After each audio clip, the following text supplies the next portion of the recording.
Monsieur Lucas, quel est l'auteur? Ce mobile est historique, hein. Vous êtes reporté au premier Paris-Dakar, c'était en 1942. C'était pas vraiment un Paris-Dakar. Non, en fait c'était la deuxième division blindée. Exactement. Oui.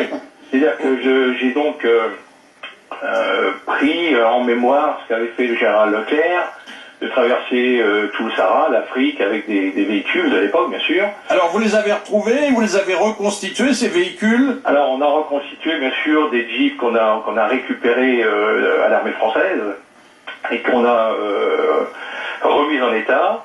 Et moi, j'en ai fait un peu plus particulier parce que j'ai fait d'une Jeep 4x4, j'en ai fait un 6.6.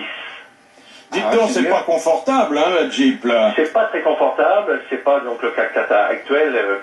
Et ça consomme combien de litres de carburant? Oh, quand on aime, on compte pas, mais... Oui. C'est-à-dire aller entre 15 et 18 litres. Oh, moi j'ai connu des Jeeps qui faisaient 50 litres. Oui, mais nous on les a réglés. Hein. Ah, vous avez réglé. Faut embarquer avec l'inspecteur d'Eric. Ouais.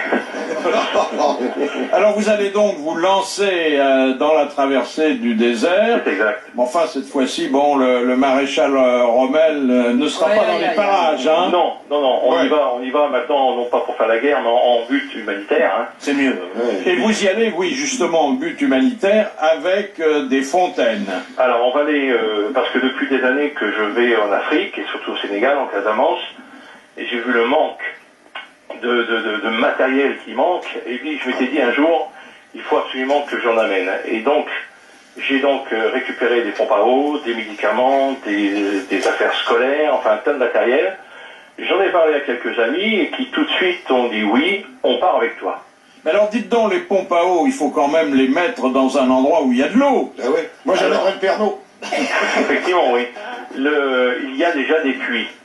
Et donc on va installer ces pompes pour faire de l'irrigation, pour les champs de maïs, de riz, pardon, et en même temps pour donner pendant quelques heures dans la journée de l'eau dans certains petits villages qui n'ont absolument rien. Ce sera donc une course, entre guillemets, un peu plus solidaire que celle du Paris-Dakar normal, où on n'apporte pas grand-chose aux populations locales. Hein. Non, absolument. Vous avez déjà le tracé, ça y est? On a le tracé, on va bien sûr camper beaucoup hein, dans le désert, mais je dois dire que n'ayant une connaissance limitée du désert, nous avons pris quand même un guide pour éviter de prendre des routes où il y a encore malheureusement des mines, surtout en Mauritanie, et de pouvoir arriver à bon port. Bon, ben écoutez, en tout cas, c'est courageux. Merci. Merci.